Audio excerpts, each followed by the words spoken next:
Do see your screen. Okay. So, hello everyone, and good morning. So, just want to, uh, bring up this artwork.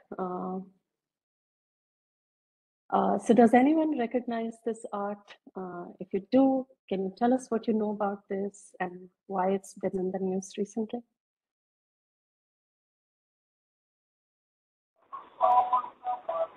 Is this that one that the AI created? Yes, trust you to know about it, Sam. So yes, a technologist by name Jason Allen. He's the artist. He didn't create this with a paintbrush or paint or any of that. He created it with a tool called Midjourney, which is an artificial intelligence software. It turns lines of text into hyper-realistic graphics, right? So essentially picture this, right? Picture Jason typing out words, the AI model and a bot associating the words that Jason is typing to familiar shapes and gradually bringing those shapes and elements and layers onto the front end interface.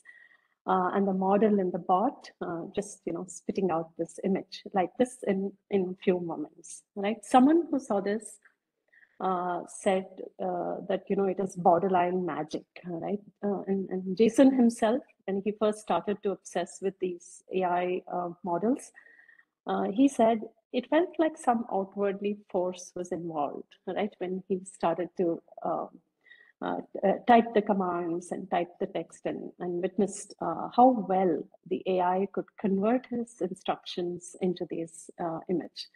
Right, the result is delightful. The technology does sound wild. It did raise a furious debate, of course, on Twitter. Someone called it the death of artistry. Someone else said high-tech plagiarism and whatnot. Right. So, I've given a source there at the bottom of the slide. If you read what the author says in the article, right, in the end, he says he concludes with this thought that we need to start as humans. We need to start adjusting our mental models to make space for the new, the incredible machines in our midst, right?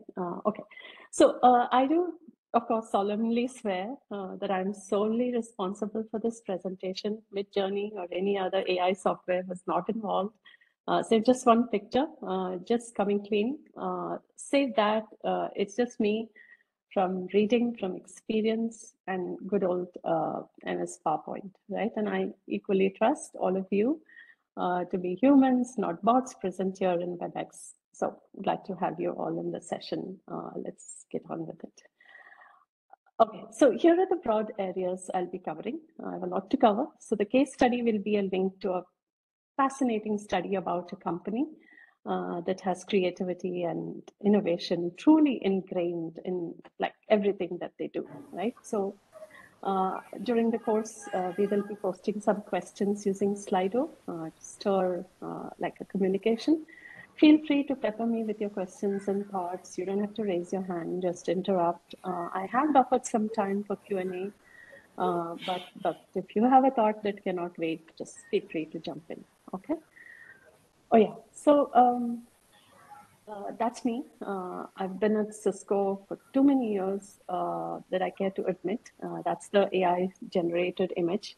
I've liked the cowboy hat to complete the look. Oh, well, I've been part of many ideations, right, at Cisco and elsewhere. A few first, I've seeded, sponsored some of them. I've been involved quite heavily in the execution sometimes, and in some cases, I've watched it take shape from the sidelines as the team itself worked on shaping up the idea. Right? I've listed a few here. You might have heard about some of these in conferences where we've presented it. If you want to learn more, I have included links and references in the slide notes. I also have many other interests besides technology, right?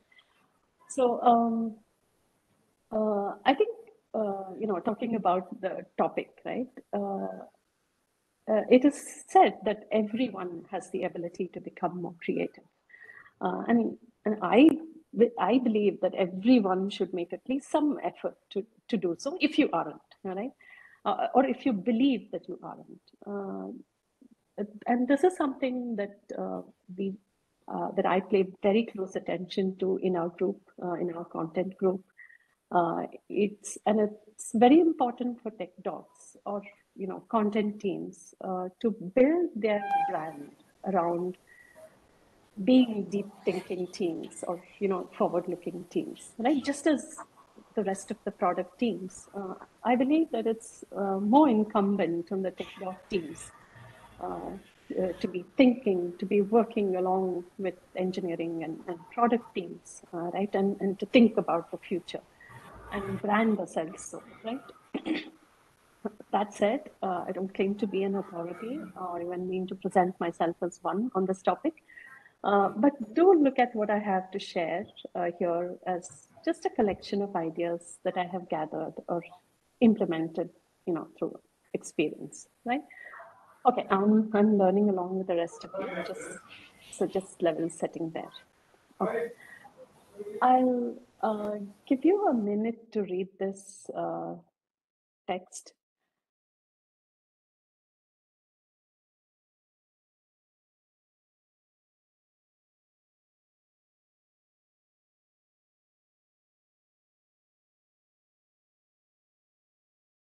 Yeah.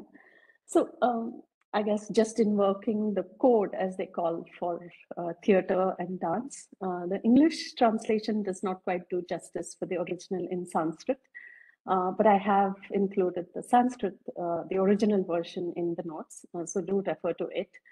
And you can derive variations of this, right, to apply it to what you are passionate about, or even your hobbies, right? It could be music, work, parenting, traveling, or any of that, right? So I'll segue into creativity in the workplace, innovation and creativity. A large part of this presentation or the session focuses on creativity, although I will touch upon innovation, right? So if we struggle, right, if there are some of us who do struggle, what is it? What are our struggles, right? I think we're conditioned to think along these lines, right? We're just not the creative type and lack the creative bone. There are labels that we attach ourselves to, right? That the right brain creative are the artsy types, the left brain are the mathematicians and scientists. There are also boxes we live in that control our stories, right? And we see the world as we've been told. These boxes become like, water to fish, right? Just the way things are, and, not open to question. I also believe, right, that creativity hasn't been the focus of many organizations, whether it's in the hiring, the retention, or the training, because I suppose concentrating on it produces some immediate payoff, right? Less immediate payoff than perhaps just focusing on execution and all of that, right? So creativity, it seems too elusive or even intangible to pin down, right? And of course, we are all looking for that switch if there is something like that, right? And also the bright sparks in our team, right? That create the art, it's the artists. This could be as obvious as the graphic design team, a UX UI specialist, or even any knowledge worker, a technical architect, a writer, right? Also the oddballs or the high spirited folks, the folks that question things. That is, if we are lucky to have them in our team, right? Do they need managing, and what kind of managing do they need? I'm not sure I'll be able to cover all of these struggles, but I just hope to pique, interest and hopefully questions in your minds as I, go through, right? So let's start with what creativity is, right? Think about how your brain spends its typical day. The truth is, your brain is generating ideas constantly. It might be, you might be thinking about the best route to drive home. You may be thinking about how and what you want to cook a dish. You may be responding to a new project requirement that has come up. You may be planning your team meeting, right? Big or small, the ideas we generate shape aspects of our life. It's really that simple. But for me, being creative, right, helps me become better problem solver in all areas of my life and work, right? Instead of possibly taking a linear approach, I'm able to approach a situation from a different angle, and when I take a more creative route, right? So, Merriam-Webster dictionary defines creativity as the ability to make new things, and I quite like what Alexander Rosso, CEO of Prototype, says about creativity, that it comes from observing the world, interpreting it, bringing new concepts and ideas. I want to get your inputs about this. So, in one word or a phrase, can you describe what creativity is for you? You can provide as many answers as you can come up with, but yeah. So we are going to launch a Slido survey. A pop-up should come up on your screen now, and you can type in the window that comes up.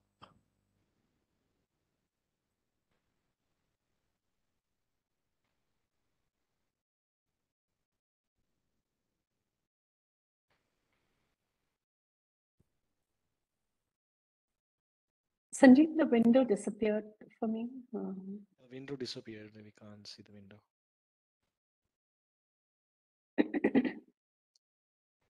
Did it come back? Yes, it's back. It's back. So please start typing.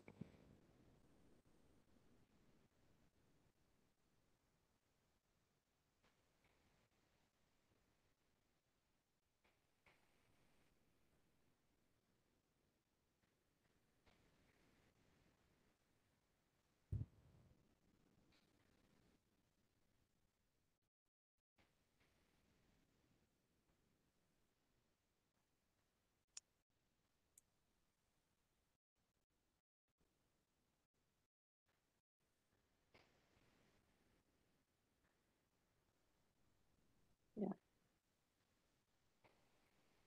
Excellent. Yeah. You can provide more than one answers. I love it. Lateral thought, something that makes me go, wow, alive, force, my world, original, getting out of your comfort zone. Yeah.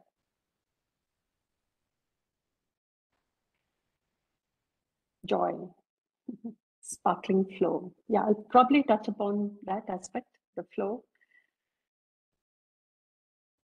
ideas. Yeah.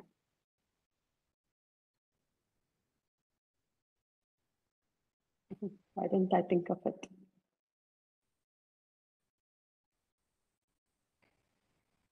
Okay. Yeah. Excellent. Right. So, yeah, and innovation, right?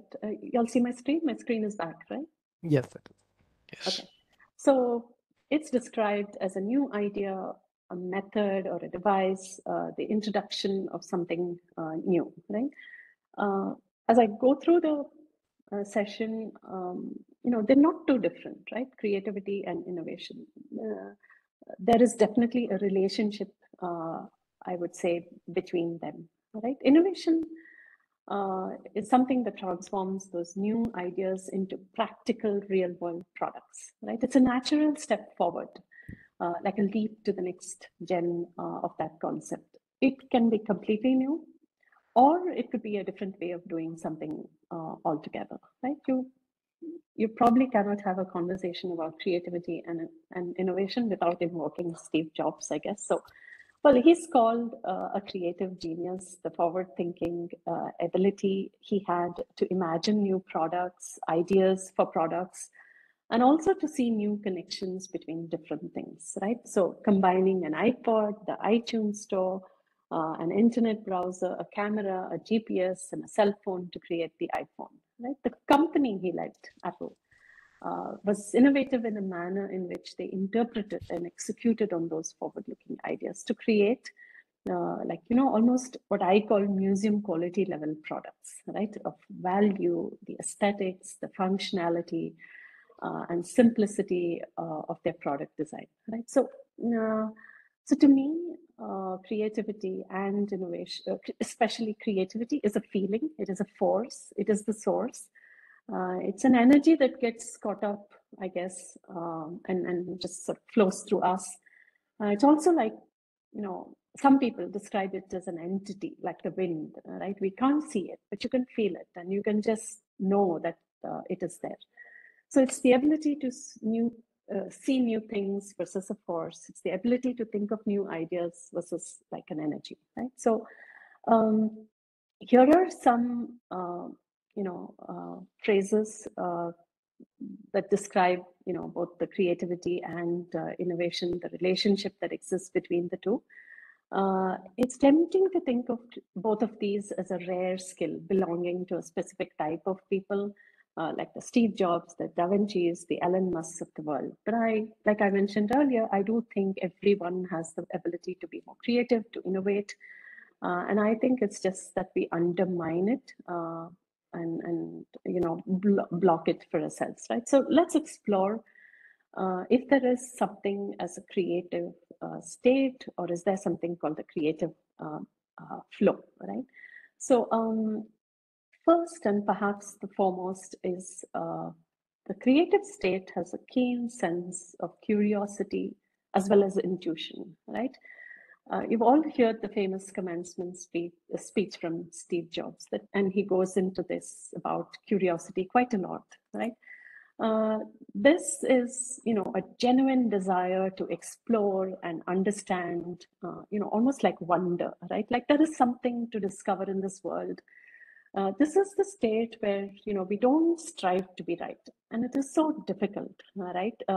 When we assert that I know that, there is like an underlining subtext that there is nothing more to learn, right? But being curious is the opposite of saying I know that. On the other hand, it also opens up your own mind, right? And tells your mind that there is always something to learn, and willing to try a new approach, even if we have knowledge or even expertise in that area.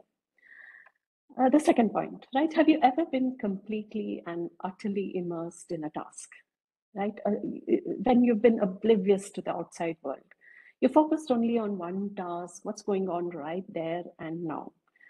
Maybe you've been doing something you love, like playing music or a certain sport, and then at some point you realize that time has totally passed you by.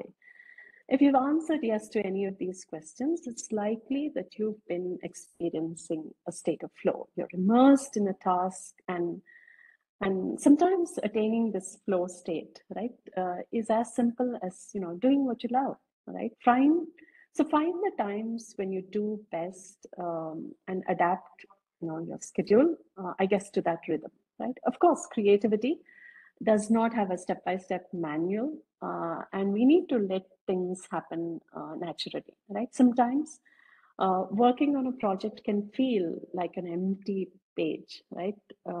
What works for me when that happens is I actually go for a walk and do something totally different than the task at hand. I know my mind is doing its magic behind the scene.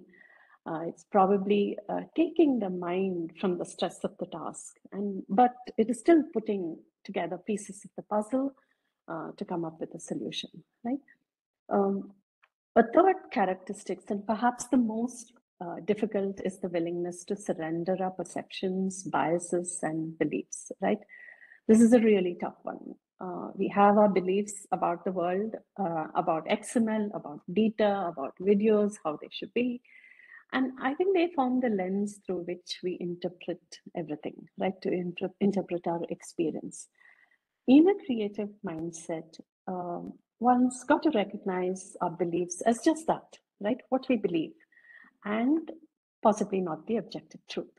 I may say things a certain way, but that doesn't mean that they are that way. For example, if I think that idea doesn't make any sense from my experience, I can still get curious to see how the idea might make sense. Maybe there is something there, right? So finally, and I like this the best, the creative mindset has a sense of play. We cannot be so serious at work, right?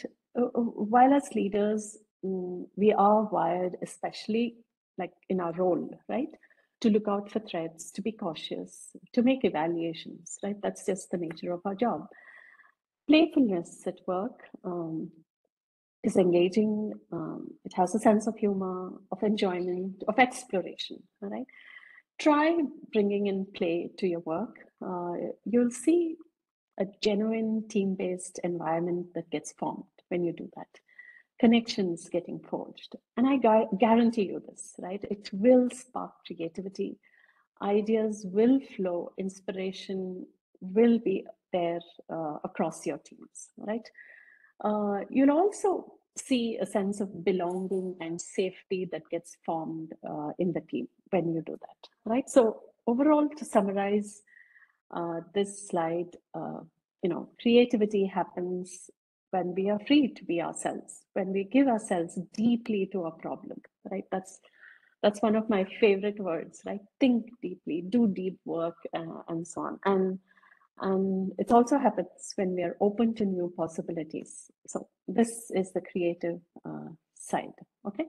So let's do an exercise. What I'll do now is to share a set of numbers. The top row has some kind of logic. The second row below has options that could complete the top row, right? When you're done with the exercise, just type the response in the chat window. You'll see a little icon. Just go there and type the response for everyone to see, okay? So I'll show you an example. This is how it will look: 2, 4, 6, and then what? The second row below has options 5, 7, 8 that could complete the series on the top row, right? So this is just an example. Let's start with an easy one. 1, 2, 3, what? Type your answer when you're done.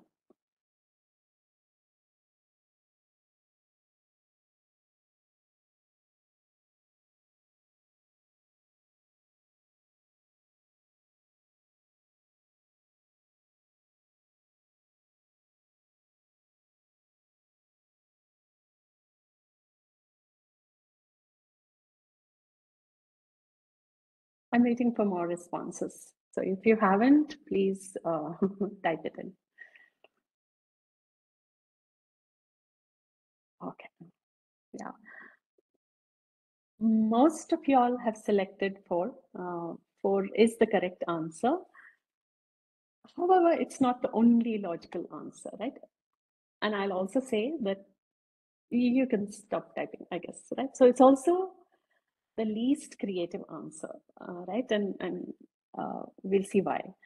So it's possible that you won't find a creative answer when you send your response so quickly, right? This exercise is something I've borrowed from a training. So the speaker in the training illustrates that this is how we go through our lives. Have a question, somebody has a question, press the buzzer, fastest finger first. In our schools, in our environment, at work, this is what we all are trained to do, right? That's possibly the worst thing he says we can do if we want to nurture our creative brain, right? The best thing to do is to give yourself some additional input and then give yourself some additional time, right? So let's try this again. Let's try and take the creative IQ test again, right? This time, let's take 1 minute to think and reflect. But this time, let's be creative. And feel free to talk to somebody in the house, call somebody here in this meeting to discuss this. But just, yeah, so let's try it again. And you can start typing the answers once again in the chat window.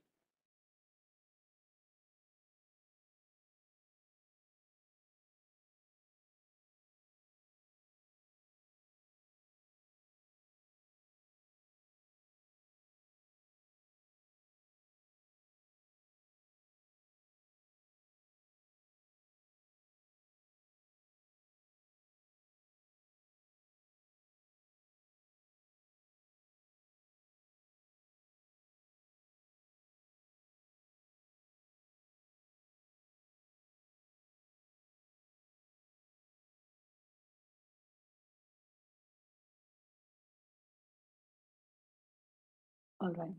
So lots of fives are coming in this time. Does anyone care to explain why you chose 5?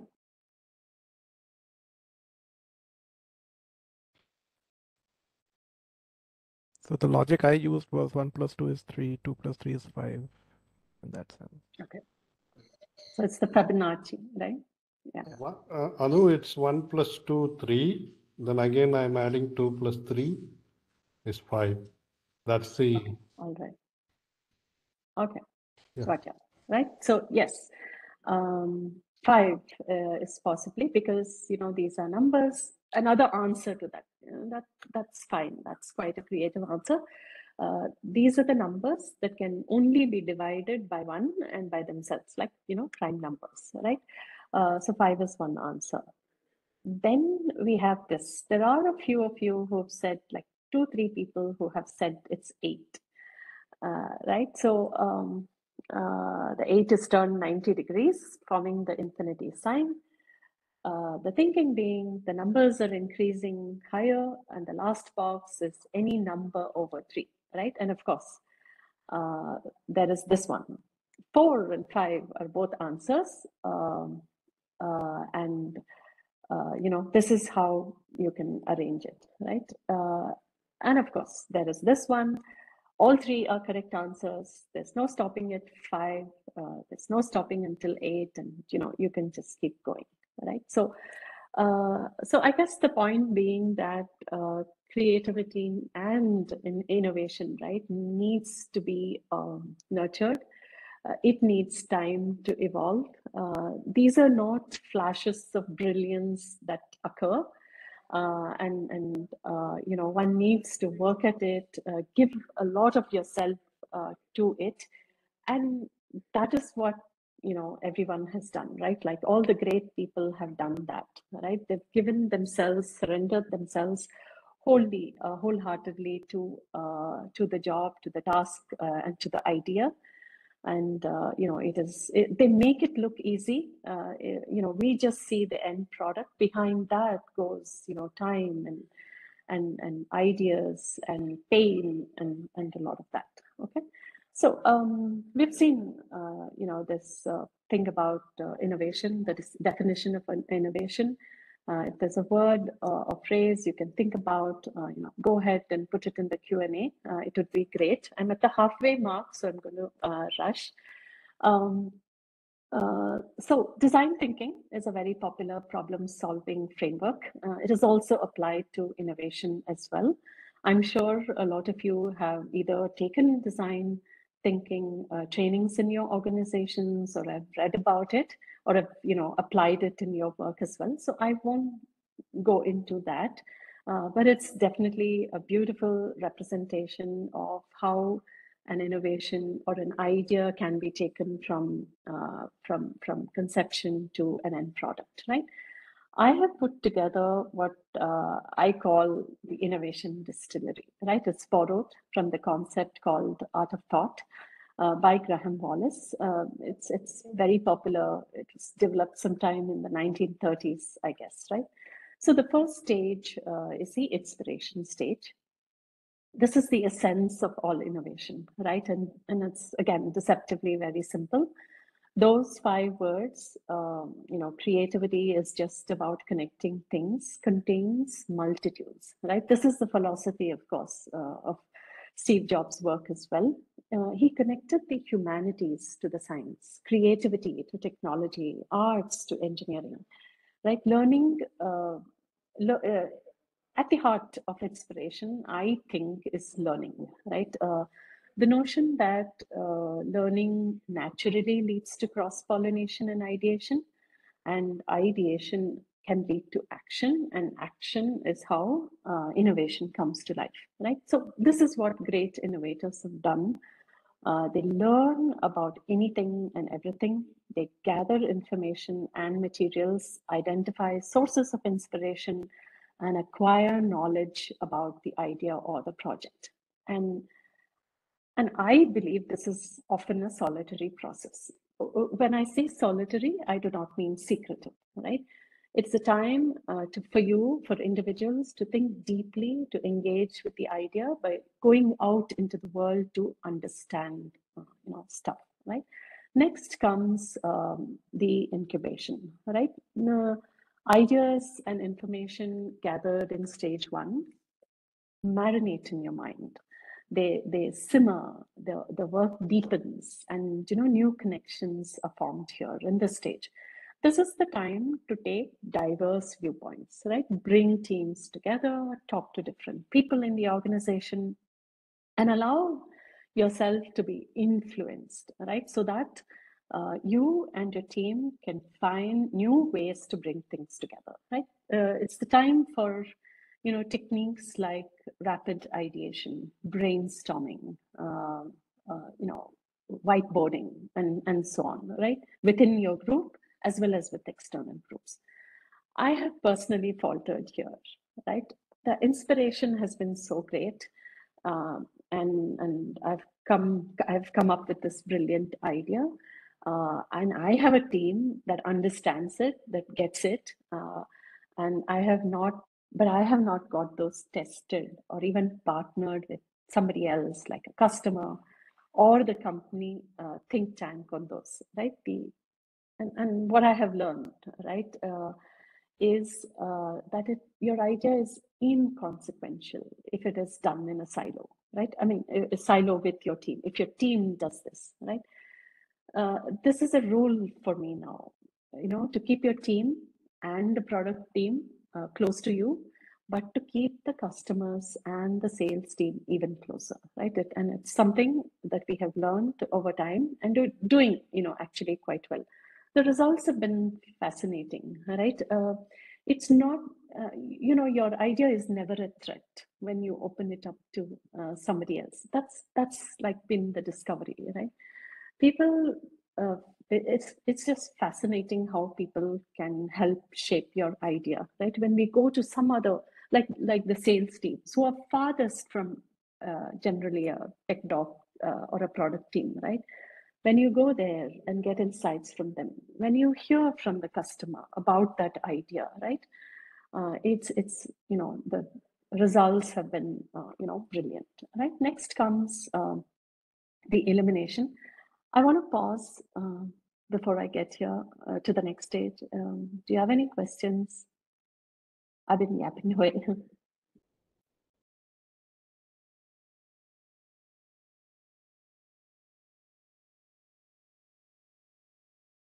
Okay. I don't know. I'll probably continue, right? So next comes the elimination. This is the elusive aha moment, right? After a period of incubation, after a period of talking to a lot of people, insights come from deeper layers of your own mind, right? Of your team's mind. And then they kind of break through the consciousness, right? Often in a very dramatic way, right? It's called the eureka moment. It comes when you are in the shower, when you're driving. It's happened to me personally, right? When I've been driving and I enjoy driving, right? So, some dots connect in just a great way when you're doing something possibly mundane or something that you enjoy, right? And it can happen like and two unrelated things can connect seemingly out of nowhere, right? So this is where the elimination, this is the fruit of all of your thinking and everything that you have done. Then is the implementation, which follows the aha moment. The words get written down. The vision is committed to paint. The business plan is developed. Whatever ideas, insights arose in the previous stage are fleshed out and developed here. Here's when you probably apply critical thinking, those aesthetic judgments, skills, and to almost create a blueprint, right? Of course, these stages don't always play out in such an orderly fashion. Any creative innovation process tends to look like a zigzag, a spiral. It's never a straight line. This model certainly has its limitations, but it offers a roadmap of sorts, right, for our own journey. It offers a direction, and if not a destination, right? It can help us become aware at the very least. It can help us become aware of where we are in our process, where we need to go, and the mental processes that helps us to get there. And when the process gets a little too messy, probably coming back to this framework can help us recenter, realign, and possibly chart the path ahead, right? Okay, so I'm nearly with the end. Unless you have any questions, I can move. I can end with a personal story. It's a really simple one that came about on a beautiful day, just like today. And it espouses to many of the things I just shared with all of you, right? So we'd been on a recruitment drive in our team for some time. We were not too successful closing the positions. The hiring team within the group appeared very fatigued. We didn't feel very supported by, HR, the recruitment staff. Positions were aging, and when they age in our company, they get auto cancelled, right? So which means you have to go through the whole approval process again to bring it to the public, right? To say that our hiring workflow needed a shot in the arm was an understatement. And I knew this for a while. We all knew this for a while, right? But we hadn't done anything about it. I guess we thought or we hoped it would solve itself. So yeah, back to the shot in the arm. Cut to the beautiful day. We gathered about 12 team members who happened to be in office that day. There was no advance notice or meeting invites that was sent. Just an impromptu meeting in a room. So the 12 of us had a chance. We were in the same room to discuss a wicked problem. But first, they showed us how to draw toast, right? So just look at the images that are going to come up from that exercise of draw toast that we did.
Okay, so there's a lot about draw toast.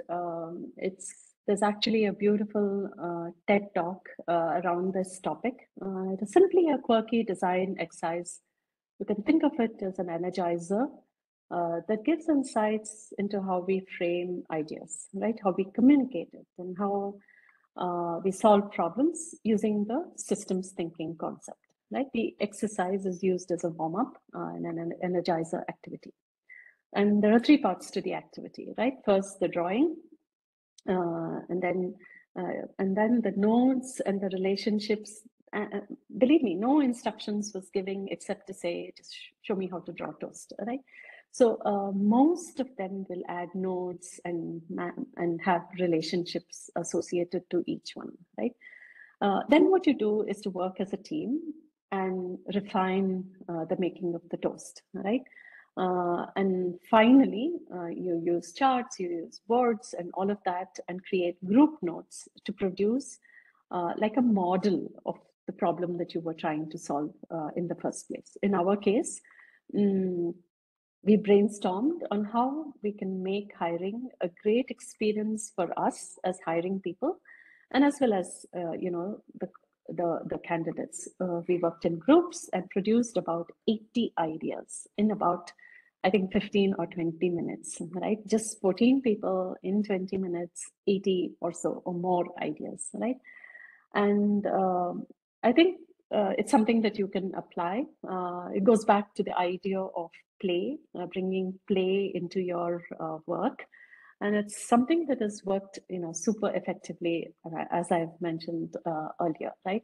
You can solve problems when your mind is free, and there is an openness, and that there is acceptance that there are no bad ideas, and you all, get to laugh and so on, right? So finally, the final thing, inspiration can come from anywhere. I urge you to go to the IDEO website. IDEO is a global design company. They designed the first mouse for Apple. You can review the company website with your team. It's a good activity for you to do, possibly an energizer activity. Your teams can identify one example of an innovation that IDEO has designed and describe what's different, new, or unique about it. There are fantastic learnings for any team, any type of team in the world. The framing of the challenge, the framing of the idea or the problem is quite amazing, and they can cite and your team, as you go through the exercise, your team can cite one example that supports the idea that IDEO is a world leader in innovation. You could probably have learning from it and so on, right? So with that, it's over to you. If you have any questions, I'd love to hear any ideas, any thoughts, anything else that I missed. I'd really like to hear from you.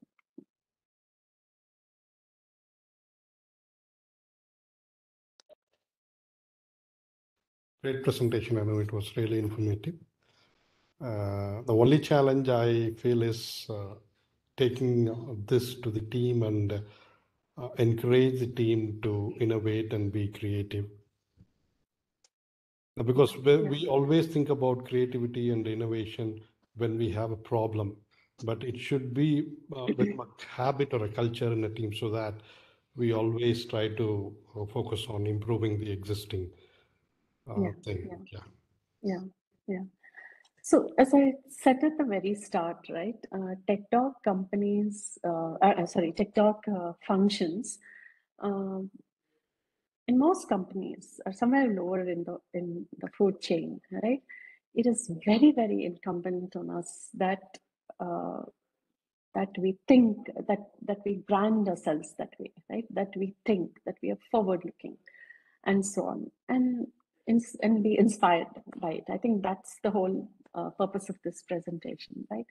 And how to keep this as something, as an ongoing thing. It should be part of your mission. It should be part of your vision. Everybody in your team needs to understand that, we need to move forward, that it's the ideas that will take the team forward, keep the team relevant, and especially when we make those connections with the product teams, right? I would say it just goes back to the vision and the mission of your team. Thanks, Anna. You're welcome, Sudha. There are some Santosh questions has in a the question on the chat. chat. Yeah, I was going to say Okay. that. Yeah, sorry. Yeah. Sorry, I closed my chat window. Okay. You want me to read it out? No, I'm reading it. Just give me a Okay. second. Yeah. Yeah, sure.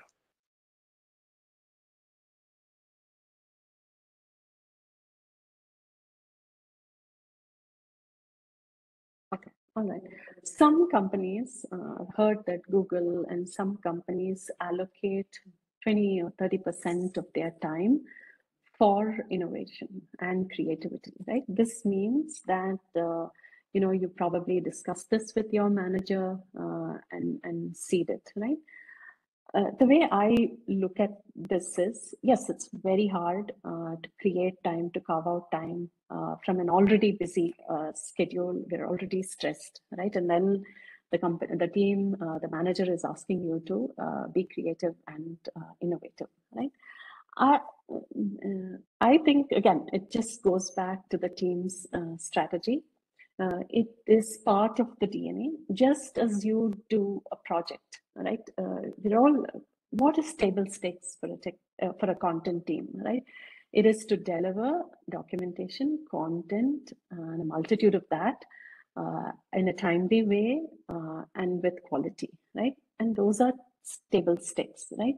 But if your strategy, if your company's strategy, if you can urge your managers or even your teams to define and make it as part of your strategy, right? There are at least 3 or 4 ideas or problem statements that you will address through the course of the year, and have a team identified or invite participation from your team, right?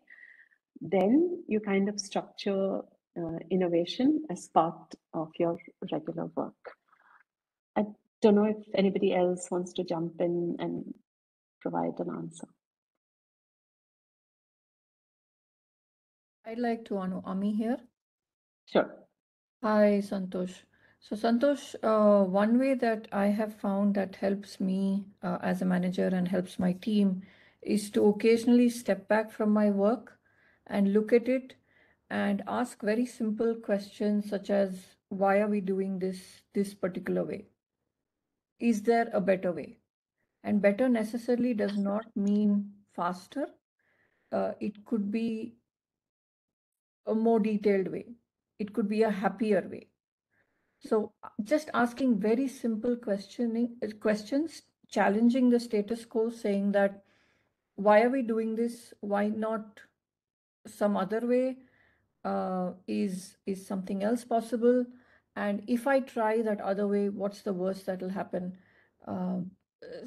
Some of these questions have helped me re-look at my work and my team's work and find different ways of doing things.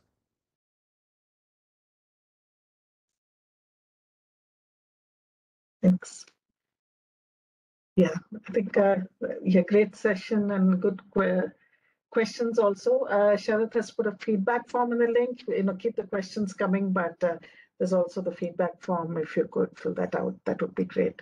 I think one comment that I had, or maybe it's a question, is I think one added complexity of late is the hybrid working, right? I think sometimes brainstorming and innovation and all that, I believe if you foster a culture of innovation, then it happens. So, but for that, I think it often requires in-person sort of interactions.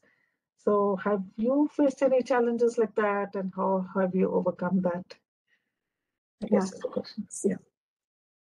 So we periodically do happy hour sessions over WebEx. We do these brainstorming whiteboarding sessions over over WebEx to Sandhya. But of late, even within the hybrid structure, right?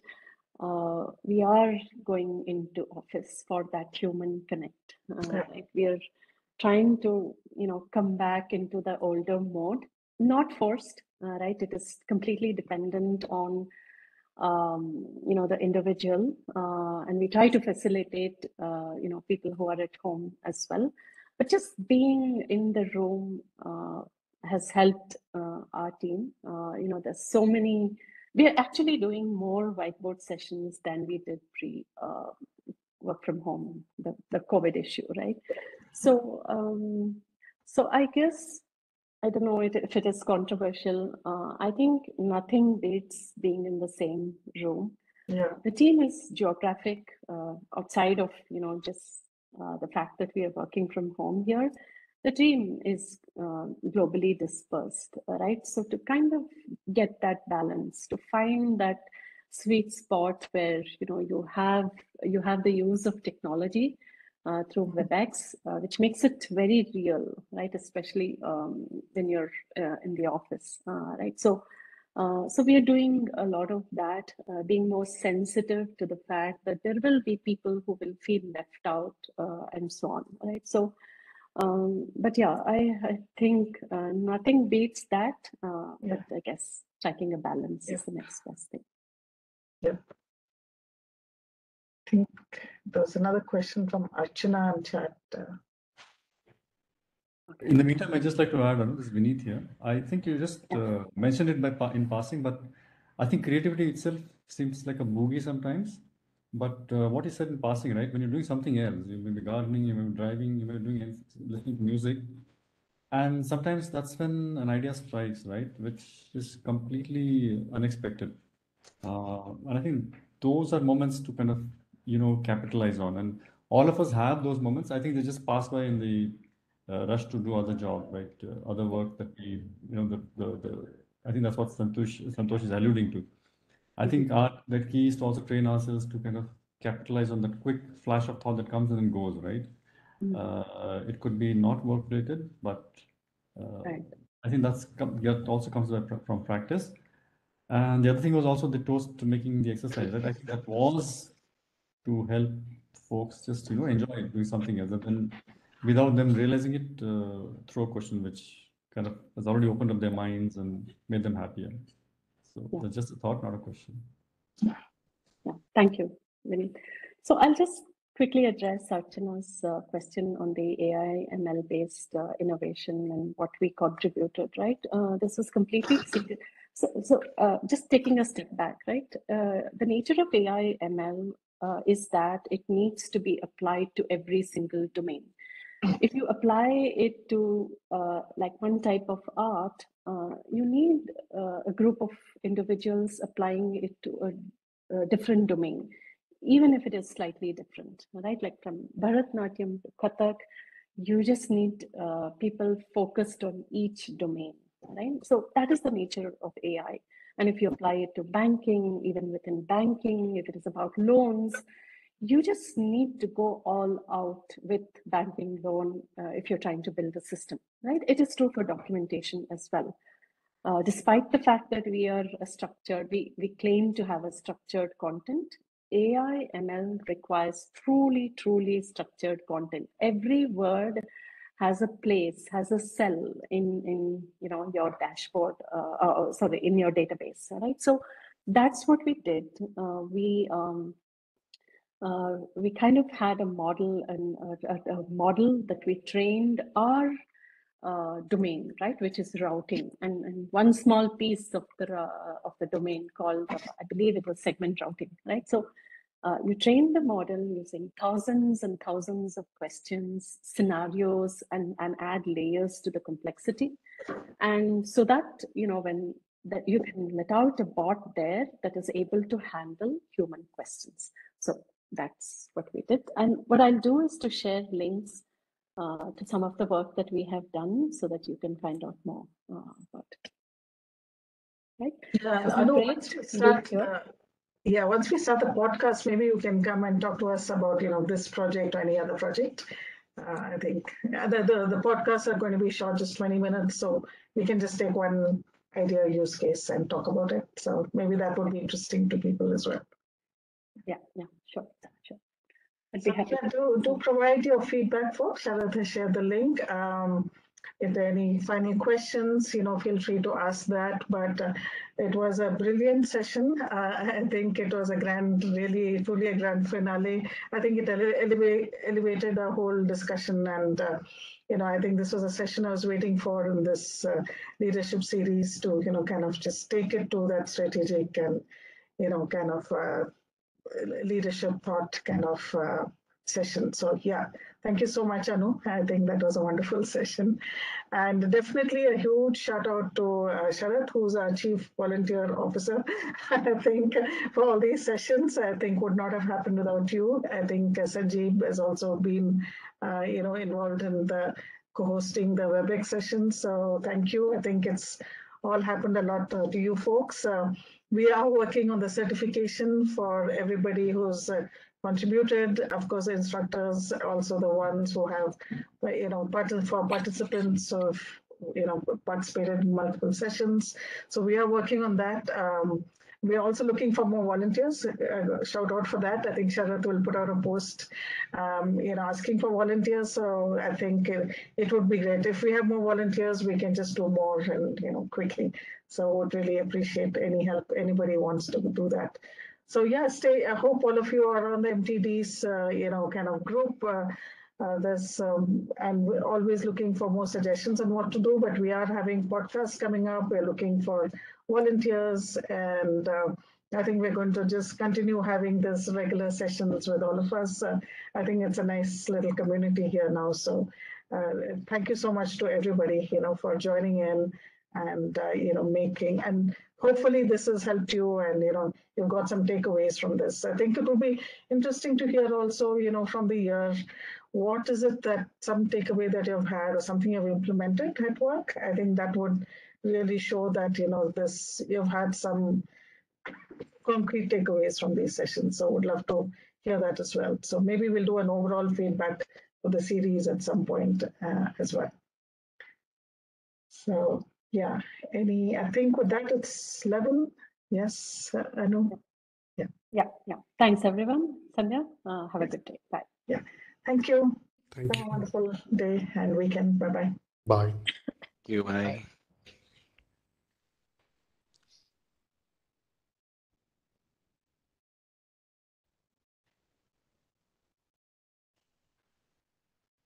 Okay. See you, Sandhya. Bye. Okay, thanks. Bye. Bye-bye.